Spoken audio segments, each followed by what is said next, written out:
Hello friends, പുതിയൊരു കൃഷി വീഡിയോയിലോട്ട് എല്ലാവർക്കും സ്വാഗതം. ഇന്നത്തെ വീഡിയോയിൽ നമ്മൾ കാണിക്കുന്നത് പച്ചമുളകിനെ കുറിച്ചാണ്. പച്ചമുളകിൻ്റെ ഒരുപാട് വീഡിയോ ഞാൻ മുമ്പ് ഇട്ടിട്ടുണ്ടായിരുന്നു. ഒരു പച്ചമുളക് തൈയൊക്കെ നന്നായി വളർന്ന് അതിൽ നിന്നൊക്കെ വിളവെടുക്കുന്നത് കുറച്ച് ബുദ്ധിമുട്ടുള്ളൊരു കാര്യം തന്നെയാണ്. നമുക്ക് വീട്ടിൽ വളരെ എളുപ്പത്തിൽ മുളക് പാകി കിളിർപ്പിച്ചെടുക്കുന്ന രീതിയും അതിൻ്റെ വളപ്രയോഗവും എല്ലാമാണ് ഞാൻ ഇന്നത്തെ വീഡിയോയിൽ കാണിക്കുന്നത്. നമ്മുടെ വീട്ടിൽ നമ്മൾ പൊടിക്കാൻ വാങ്ങുന്നതായ വറ്റൽമുളക് എടുത്ത് അതിൻ്റെ വിത്ത് പാകി നമുക്ക് കിളിർപ്പിക്കാം. അതേപോലെ തന്നെ നമ്മുടെ വീട്ടിലുണ്ടായ ചെടിയിൽ നിന്ന് നല്ല പഴുത്ത് മൂത്ത മുളക് എടുത്ത് അതിൻ്റെ വിത്തെടുത്ത് നമുക്ക് പാകി കിളിർപ്പിക്കാവുന്നതാണ്. ഇതിൽ നിന്ന് തന്നെ നമുക്ക് നല്ല പഴുത്ത മുളക് നോക്കിയെടുത്ത് അതിൻ്റെ വിത്ത് പാകി കിളിർപ്പിച്ചാൽ നമുക്ക് പുതിയ പുതിയ തൈകൾ ഉണ്ടാക്കിയെടുക്കാവുന്നതാണ്. അങ്ങനെ ഞാൻ പാകി കിളിർപ്പിച്ച തൈകളാണ് ഇതൊക്കെ. നല്ല രീതിയിൽ തന്നെ ഇതൊക്കെ മുളച്ച് വന്നിട്ടുണ്ട്. നല്ല ആരോഗ്യത്തോടു കൂടി എല്ലാ വിത്തും മുളച്ച് വന്നിട്ടുണ്ട് കേട്ടോ. വിത്ത് പാകുമ്പോൾ നമ്മൾ വളങ്ങളൊന്നും കൊടുക്കേണ്ട. വളർന്ന് തൈയൊക്കെ ആയി പറിച്ച് നടാൻ നേരം നമുക്ക് വളങ്ങൾ കൊടുത്താൽ മതി. അപ്പോൾ ഇതിനായി നമ്മൾ കടയിൽ പോയി വിത്ത് വാങ്ങുന്ന കാര്യമൊന്നുമില്ല. വറ്റൽമുളകിൻ്റെ അരിയെടുത്ത് പാകിയും അതുപോലെ നമ്മൾ വീട്ടിലുണ്ടായ മുളക് ചെടിയിൽ നിന്ന് വിത്തെടുത്ത് പാകിയും നമുക്ക് ഇതുപോലെ തൈകൾ ഉണ്ടാക്കിയെടുക്കാവുന്നതാണ്. അങ്ങനെ ഞാൻ തൈകൾ പറിച്ച് നടുന്ന വീഡിയോ ഒക്കെ ഞാൻ മുമ്പ് ഇട്ടിരുന്നു. കാണാത്തവരുണ്ടെങ്കിൽ ഒന്ന് കണ്ടു നോക്കുക. ലിങ്ക് ഞാൻ ഡിസ്ക്രിപ്ഷനിൽ വെക്കുന്നുണ്ട്. അങ്ങനെ ഞാൻ നട്ട തൈകളാണ് ഇതൊക്കെ. നമ്മൾ HDPയുടെ ചട്ടിയിലാണ് ഞാൻ ഇതൊക്കെ നട്ട് കൊടുത്തിട്ടുള്ളത്. ഇപ്പോൾ ഒരു 15 ദിവസം കഴിഞ്ഞു. ചെടികൾ നടുമ്പോൾ വളങ്ങളൊക്കെ കൊടുത്ത് നട്ടതായിരുന്നു. ഇനി അടുത്തൊരു വളം കൊടുക്കേണ്ട ഒരു സമയമായിട്ടുണ്ട്.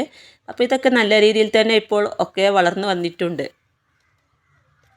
ഒരു 4 പരുവമൊക്കെ ആവുമ്പോൾ പറിച്ച് നട്ട തൈകളാണിതൊക്കെ. തൈ നടുമ്പോൾ എല്ലാ വളങ്ങളും കൊടുത്ത് തൈ നട്ട് കൊടുത്തതായിരുന്നു. അതായത് കുമ്മായം ഇട്ട് ട്രീറ്റ് ചെയ്ത മണ്ണിൽ ചാണകപ്പൊടി, വേപ്പിൻ പിണ്ണാക്ക്, എല്ലുപൊടിയൊക്കെ ഇട്ടാണ് ഈ തൈകളൊക്കെ വെച്ച് കൊടുത്തത്.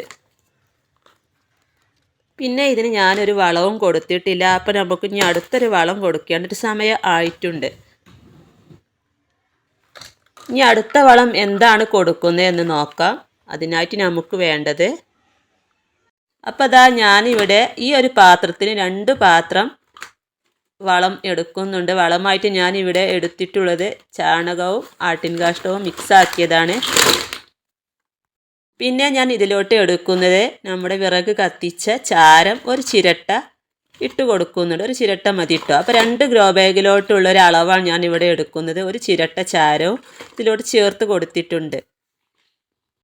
പിന്നെ ഞാൻ ഇതിലോട്ട് ചേർത്ത് കൊടുക്കുന്നത് ഒരു പിടി സൂപ്പർ മീലാണ് കേട്ടോ. അപ്പോൾ ഈ സൂപ്പർ മീലിൻ്റെ വീഡിയോ ഒക്കെ ഞാൻ മുമ്പിട്ടിരുന്നു. കാണാത്തവരുണ്ടെങ്കിൽ ഒന്ന് കണ്ടു നോക്കുക. ഈ സൂപ്പർ മീലിൽ എല്ലാ ജൈവവളങ്ങളും അടങ്ങിയ നല്ലൊരു ജൈവവളക്കൂട്ടാണ്. അതായത് വേപ്പിൻ പിണ്ണാക്കും ലെതർ മീല്, എല്ലുപൊടി എല്ലാം കൂടി ഒന്നാണ്. അതേപോലെ തന്നെ ഇതിലോട്ട് ഞാൻ ഒരു ചട്ടി മണ്ണും കൂടെ ചേർത്ത് കൊടുക്കുന്നുണ്ട്. ഇതിൽ നിന്ന് കല്ലും കട്ടയൊക്കെ ഉണ്ടെങ്കിൽ നമ്മൾ ഒഴിവാക്കി കൊടുക്കുകയാണ്. ഈ ചാണകപ്പൊടിയും സൂപ്പർ മീലും അതേപോലെ ഈ ചാരവും മണ്ണും നല്ലതുപോലെ ഒന്ന് മിക്സാക്കി എടുക്കണം. നമ്മൾ ഒരിക്കലും ചെടികൾ നട്ടു കൊടുക്കുമ്പോൾ ചട്ടിയിലായാലും ഗ്രോ ബാഗിലായാലും ഒക്കെ നിറച്ച് മണ്ണിട്ട് കൊടുക്കരുത്. തൈകൾ വളർന്നു വരുന്നതിനനുസരിച്ച് നമുക്ക് ഇതുപോലെ മണ്ണും വളവും കൂടെ ഇങ്ങനെ ഇട്ട് കൊടുത്താൽ തൈകൾ നല്ലതുപോലെ വളർന്നോളൂ. എല്ലാം കൂടെ നമുക്ക് നല്ലതുപോലെ ഒന്ന് മിക്സാക്കി എടുക്കണം. ഇത് ഞാൻ പല പ്രാവശ്യം കാണിച്ചതാണ്. പിന്നെയും ഞാനിത് പറയുന്നത് നിങ്ങളെല്ലാവരും കൃഷി ചെയ്യണം എന്നുള്ളൊരു ആഗ്രഹം കൊണ്ട് മാത്രം പറയുന്നതാണ്.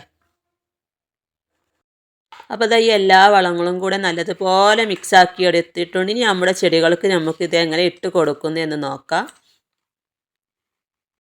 അപ്പോൾ നമ്മുടെ ചെടിയുടെ ചുവട്ടിൽ കരിയിലയൊക്കെ ഇട്ട് പുതയിട്ട് കൊടുത്തതായിരുന്നു. നല്ല ചൂടായതുകൊണ്ട് തന്നെ പുതയിട്ട് കൊടുക്കാൻ നിർബന്ധമാണ്. അപ്പോൾ ഞാനിതാ ഈ പുതയിട്ട് ഈ കരിയിലൊക്കെ ഒന്ന് മാറ്റി കൊടുക്കുക കേട്ടോ. ഇങ്ങനെ ഈ കരിയിലൊക്കെ ഒന്ന് മാറ്റി കൊടുത്തതിന് ശേഷം നമ്മൾ ഇതിൻ്റെ ചുറ്റിലുമുള്ള ഈ മണ്ണൊന്ന് ചെറുതായി ഒന്നിങ്ങനെ ഇളക്കി കൊടുക്കണം. വേരിലൊന്നും തട്ടാതെ വേണം നമ്മളിത് ഇളക്കി കൊടുക്കാൻ. ഇങ്ങനെ ഇടയ്ക്കൊക്കെ നമ്മളൊന്ന് മണ്ണ് ഇളക്കി കൊടുക്കുന്നത് വളരെ നല്ലതാണ്. ഇങ്ങനെ മണ്ണൊക്കെ ഇളക്കി കൊടുത്തതിന് ശേഷം വേണം നമ്മൾ തയ്യാറാക്കി വെച്ച ഈ ജൈവവളം ഇട്ട് കൊടുക്കാനായിട്ട്. അപ്പോൾ അതാ മണ്ണൊക്കെ നല്ലതുപോലെ ഒന്ന് ഇളക്കി കൂട്ടി കൊടുത്തിട്ടുണ്ട്. ഇനി നമുക്ക് ഈ ജൈവവളക്കൂട്ട് ഒരു ചട്ടി ഇതിലോട്ട് ഇങ്ങനെ ഇട്ട് കൊടുക്കാം. ഇങ്ങനെ മണ്ണിട്ട് കൊടുത്ത് എല്ലാ ഭാഗത്തോട്ടും ആക്കി നമുക്ക് ഈ തൈനെ നല്ലതുപോലെ ഒന്നും കൂടി അവിടെ ഉറപ്പിച്ച് നിർത്താം. ഇങ്ങനെ നമ്മൾ ഓരോ 10 ദിവസം കൂടുമ്പോഴും നമുക്ക് ഇതുപോലെ എന്തെങ്കിലും വളങ്ങൾ ഇട്ട് കൊടുത്താൽ നല്ല രീതിയിൽ തന്നെ നമ്മുടെ ചെടി വളർന്നു വരും. ഇനി നമുക്ക് നമ്മൾ അതിൽ നിന്ന് മാറ്റിയ കരിയില അതിൻ്റെ മുകളിലോട്ട് തന്നെ ഇട്ട് കൊടുക്കാം. കരിയില ഇങ്ങനെ ഇട്ട് കൊടുത്താൽ എപ്പോഴും വെള്ളത്തിൻ്റെ ഒരു നനവ് അതിൻ്റെ ചുവട്ടിലുണ്ടാവും. നല്ല ചൂടായത് കൊണ്ട് തന്നെ കരിയില നമ്മൾ ഇട്ട് കൊടുക്കാൻ നിർബന്ധമാണ്. ഇങ്ങനെ നമ്മൾ വളങ്ങളൊക്കെ കൊടുത്തതിന് ശേഷം നല്ല രീതിയിൽ തന്നെ നനച്ച് കൊടുക്കുകയും വേണം. അപ്പം അങ്ങനെ നമുക്ക് ഓരോ ചെടിയുടെയും ചുവട്ടിലെ ഇലകളൊക്കെ ഇങ്ങനെ മാറ്റി മണ്ണൊക്കെ ഒന്ന് ഇളക്കി കൊടുത്തതിന് ശേഷം നമുക്ക് ഇതേപോലെ വളങ്ങൾ ഇട്ട് കൊടുക്കാവുന്നതാണ്. അങ്ങനെ നമ്മൾ ഓരോ 10 ദിവസം കൂടുമ്പോൾ നിങ്ങളുടെ കയ്യിൽ ഏത് തരം വളമാണ് ഉള്ളത്, ചാണകമോ ആട്ടിക്കാഷ്ടമോ കമ്പോസ്റ്റോ ഏത് തരം വളമായാലും നിങ്ങൾക്ക് ഓരോ 10 ദിവസം കൂടുമ്പോൾ ഇതിൻ്റെ ചുവട്ടിൽ ഇങ്ങനെ ഇട്ട് കൊടുത്ത് മണ്ണും കൂട്ടിക്കൊടുത്താൽ നല്ല രീതിയിൽ തന്നെ നമ്മുടെ ചെടിയൊക്കെ വളർന്നു വരുന്നതാണ്. അതുപോലെ നമുക്ക് വളമായിട്ട് നമ്മുടെ വീട്ടിലെ പച്ചക്കറിയുടെ വേസ്റ്റൊക്കെ അരച്ച് കലക്കി ഇതിനെ ഒഴിച്ച് കൊടുക്കാവുന്നതാണ്. അതായത് പഴത്തൊലി, മുട്ടത്തോട്, ഉള്ളിത്തൊലി അങ്ങനെയൊക്കെ ഉള്ളതായിട്ടുള്ള ഉരുളൻകിഴങ്ങിൻ്റെ തോല് ഇതൊക്കെ അരച്ചൊഴിച്ച് കൊടുത്താൽ നല്ലതുപോലെ വളർന്നു വന്നോളും. അപ്പം ഞാൻ ഈ രീതിയിലൊക്കെയാണ് എൻ്റെ പച്ചക്കറികൾക്കൊക്കെ കൊടുക്കാറ്. നല്ല രീതിയിൽ തന്നെ എനിക്കിതിൽ നിന്നൊക്കെ വിളവും കിട്ടുന്നുണ്ട്. നമ്മൾ ഇത്രയും വളപ്രയോഗമൊക്കെ ചെയ്ത് നന്നായി വളർന്നു വരുമ്പോഴായിരിക്കും കുരുടിപ്പ് വരാറ്. അപ്പോൾ ആ കുരുടിപ്പ് വരുന്നത് വരെ നോക്കി നിൽക്കാതെ അതിനു മുമ്പായിട്ട് നമ്മൾ ഈ സ്യൂഡോമോണസ് ഒരു മിത്ര കുമിൾ നാശിനിയാണ്, അത് നമുക്ക് തളിച്ചു കൊടുക്കാം. ഈ സ്യൂഡോമോണസ് 20 ഗ്രാം എടുത്ത് 1 ലിറ്റർ വെള്ളത്തിൽ കലക്കി ഈ മുളക് ചെടിയിൽ നമുക്ക് സ്പ്രേ ചെയ്ത് കൊടുക്കാവുന്നതാണ്. ഈ സ്യൂഡോമോണസ് നമുക്ക് എല്ലാ വളങ്ങളും വിൽക്കുന്ന കടകളിലും വാങ്ങിക്കാൻ കിട്ടും. ഈ സ്യൂഡോമോണസ് നമുക്ക് 1 കിലോൻ്റെ പാക്കറ്റായിട്ടും അതുപോലെ 1/2 കിലോൻ്റെ പാക്കറ്റായിട്ടൊക്കെ വാങ്ങിക്കാൻ കിട്ടും. ഇതെനിക്ക് കൃഷിഭവനിൽ നിന്ന് ചട്ടിയുടെ കൂടെ 1 കിലോൻ്റെ ഒരു പാക്കറ്റ് കിട്ടിയതായിരുന്നു കേട്ടോ. അപ്പോൾ ഇതിൽ നിന്ന് ഇതിൻ്റെ കവറിൻ്റെ പുറത്ത് തന്നെ ഇതിൻ്റെ ഉപയോഗ രീതികളൊക്കെ കൊടുത്തിട്ടുണ്ട്. വിത്ത് മുതൽ വിളവ് വരെ നമുക്ക് ഈ സ്യൂഡോമോണസ് ഉപയോഗിക്കാവുന്നതാണ്. വാട്ടരോഗത്തിൽ നിന്നൊക്കെ നമ്മുടെ ചെടിയെ രക്ഷിക്കാൻ വളരെ നല്ലതാണ് ഈ സ്യൂഡോമോണസ്. അപ്പോൾ ഈ സ്യൂഡോമോണസ് നമുക്ക് 20 ഗ്രാം ഇതിൽ നിന്ന് എടുക്കാം കേട്ടോ. 20 ഗ്രാം എന്ന് വെച്ചാൽ ഞാൻ 1 സ്പൂണാണ് എടുക്കുന്നത്. ഇത്രയും മതി. ഇതാ ഈ 1 സ്പൂണാണ് കേട്ടോ ഞാൻ എടുത്തിട്ടുള്ളത്, 20 ഗ്രാം. ഇനി ഇതിലോട്ട് നമ്മൾ 1 ലിറ്റർ വെള്ളം ഞാൻ എടുത്ത് വെച്ചിട്ടുണ്ട്. അതിൽ നിന്നും കുറച്ച് വെള്ളം ഒഴിച്ച് ഞാൻ ഇതൊന്ന് കലക്കിയെടുക്കുകയാണ്. ഇത് കണ്ടോ, 1 ലിറ്റർ വെള്ളം ഞാൻ എടുത്ത് വെച്ചിട്ടുണ്ട്. ഇതിൽ നിന്ന് കുറച്ച് വെള്ളം എടുത്ത് ഈ സ്യൂഡോമോണസ് നല്ലതുപോലെ ഒന്ന് കലക്കിയെടുക്കണം. വെള്ളം ഒഴിച്ച് നന്നായിട്ടൊന്ന് കലക്കിയെടുക്കുക. അപ്പോൾ ദാ ഇതിവിടെ ഞാൻ നന്നായി കലക്കിയെടുത്തിട്ടുണ്ട്. ഇനി നമുക്കിത് 1 ലിറ്റർ വെള്ളത്തിലോട്ട് ഒഴിച്ച് കൊടുക്കാം. അപ്പോൾ ദാ ഈ സ്പ്രേ ബോട്ടിൽ ഞാൻ 1 ലിറ്റർ വെള്ളം എടുത്ത് വെച്ചിട്ടുണ്ട്. അതിലോട്ട് ഇതിൻ്റെ തെളി ഇങ്ങനെ ഒഴിച്ച് കൊടുക്കുകയാണ്. ഇങ്ങനെ ഒഴിച്ച് കൊടുത്തതിന് ശേഷം നല്ലതുപോലെ കുലുക്കിയതിന് ശേഷം നമുക്ക് ചെടികൾക്ക് ഇത് സ്പ്രേ ചെയ്ത് കൊടുക്കാം. ഈ വെള്ളവുമായി നല്ലതുപോലെ മിക്സ് ആക്കിയതിന് ശേഷം എല്ലാ ചെടികൾക്കും ആഴ്ചയിൽ 1 വട്ടം ഇങ്ങനെ ചെയ്ത് കൊടുത്താൽ വളരെ നല്ലതാണ്.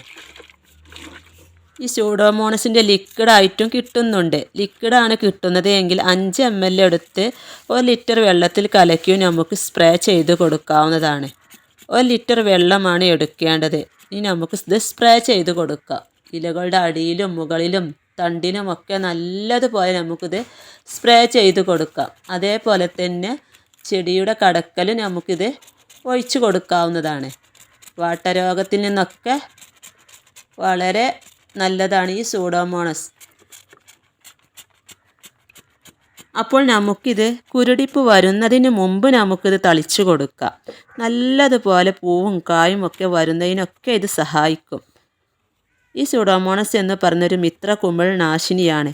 പിന്നെ ഇതിൽ നല്ലതുപോലെ പൂവും കായും വരുന്ന സമയത്ത് നമുക്ക് ഫിഷ് അമിനോ ആസിഡും തളിച്ചു കൊടുക്കാം. അതും വളരെ നല്ലതാണ്. അപ്പോൾ അതിൻ്റെ വീഡിയോയും ഞാൻ മുമ്പ് ഇട്ടിരുന്നു. അപ്പോൾ കാണാത്തവരുണ്ടെങ്കിൽ ലിങ്ക് ഞാൻ ഡിസ്ക്രിപ്ഷനിൽ വെക്കുന്നതാണെന്ന് കണ്ടു നോക്കുക. അതുപോലെ ഈ സൂഡോമോണസ് ഇലകളിലൊക്കെ തളിച്ചു കൊടുത്തതുപോലെ ചെടിയുടെ ചുവട്ടിലും നമുക്ക് ഒഴിച്ചു കൊടുക്കാവുന്നതാണ്. പിന്നെ നമ്മുടെ പച്ചമുളക് ചെടിയിൽ കാണുന്ന ഒന്നാണ് നമ്മുടെ വെള്ളീച്ചയുടെ ശല്യം. അതിന് നമുക്ക് വേപ്പെണ്ണ വെളുത്തുള്ളി മിശ്രിതം 1 ലിറ്റർ വെള്ളത്തിൽ 5 ml എടുത്ത് കലക്കിയതിന് ശേഷം സ്പ്രേ ചെയ്ത് കൊടുക്കാവുന്നതാണ്. അതേപോലെ തന്നെ മറ്റ് പുഴുക്കളുടെയും കീടങ്ങളുടെയും ഒക്കെ ശല്യത്തിനും ഈ വേപ്പെണ്ണ വെളുത്തുള്ളി മിശ്രിതം തളിച്ചു കൊടുക്കുന്നത് വളരെ നല്ലതാണ്. നമ്മളൊരു മുളകൊക്കെ നട്ട് കഴിഞ്ഞാൽ വെള്ളീച്ചയുടെ നല്ല ശല്യമായിരിക്കും. അപ്പോൾ ഈ ചൂടുകാലത്താണ് ഈ വെള്ളീച്ചയുടെ ശല്യം കൂടുതലും കാണുന്നത്. അതിന് നമ്മൾ ഈ വേപ്പെണ്ണ വെളുത്തുള്ളി മിശ്രിതം രാവിലെയും വൈകുന്നേരവും ചെയ്യുന്നതായിരിക്കും ഏറ്റവും നല്ലത്.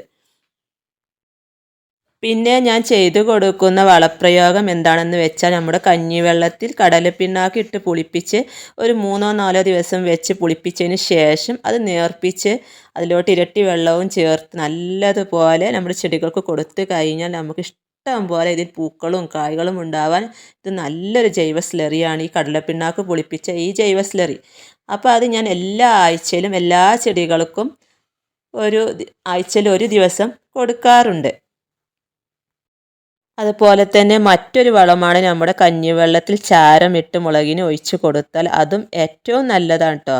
അപ്പോൾ ഇത്രയും കാര്യങ്ങളൊക്കെ ശ്രദ്ധിച്ചു കഴിഞ്ഞാൽ തന്നെ നല്ല രീതിയിൽ തന്നെ നമുക്ക് ഇതിൽ നിന്നൊക്കെ വിളവും കിട്ടുന്നതാണ്. നമ്മുടെ ആവശ്യത്തിനുള്ളത് നമ്മുടെ വീട്ടിൽ നിന്ന് തന്നെ നമുക്ക് ഇഷ്ടംപോലെ വിളവ് എടുക്കാവുന്നതാണ്. അതേപോലെ തന്നെ നമ്മുടെ പച്ചക്കറിയുടെ വേസ്റ്റൊക്കെ കഞ്ഞിവെള്ളത്തിൽ ഇട്ട് വെച്ച് പുളിപ്പിച്ചതിന് ശേഷം അതിലോട്ടും ഇരട്ടി വെള്ളം ചേർത്ത് നമ്മുടെ ചെടികൾക്ക് ഒഴിച്ചു കൊടുത്താൽ നമ്മുടെ ചെടിയൊക്കെ നല്ല രീതിയിൽ തന്നെ വളർന്നു വരും. ഇതൊക്കെയാണ് ഞാൻ എൻ്റെ മുളക് ചെടികൾക്കൊക്കെ ചെയ്തു കൊടുക്കാറ്. ഞാൻ ചെയ്തു കൊടുക്കുന്ന വളപ്രയോഗമൊക്കെയാണ് ഞാൻ ഇന്നിവിടെ നിങ്ങളോട് പറഞ്ഞു തന്നത്. അപ്പോൾ ഇത്രയും കാര്യങ്ങളൊക്കെ ശ്രദ്ധിച്ചു കഴിഞ്ഞാൽ തന്നെ നമുക്ക് നല്ല രീതിയിൽ തന്നെ നമ്മുടെ മുളക് ചെടിയിലൊക്കെ ധാരാളം മുളകുണ്ടാവുന്നതാണ്. അപ്പോൾ ഇന്നത്തെ വീഡിയോ നിങ്ങൾക്ക് ഇഷ്ടമായാൽ ലൈക്ക് ചെയ്യാനും അതുപോലെ തന്നെ ഷെയർ ചെയ്യാനും കമൻറ്റ് ചെയ്യാനും മറക്കരുത്. ചാനൽ ആദ്യമായിട്ട് കാണുന്നവരുണ്ടെങ്കിൽ ഒന്ന് സബ്സ്ക്രൈബും കൂടി ചെയ്യുക. തൊട്ടടുത്തുള്ള ആ ബെല്ലൈക്കണും കൂടി പ്രസ് ചെയ്താൽ ഞാനിടുന്ന വീഡിയോ നിങ്ങൾക്ക് നോട്ടിഫിക്കേഷനായി ലഭിക്കുന്നതാണ്. അപ്പോൾ അടുത്ത പുതിയൊരു വീഡിയോ ആയിട്ട് വരുന്നത് വരെ വീണ്ടും കാണാം.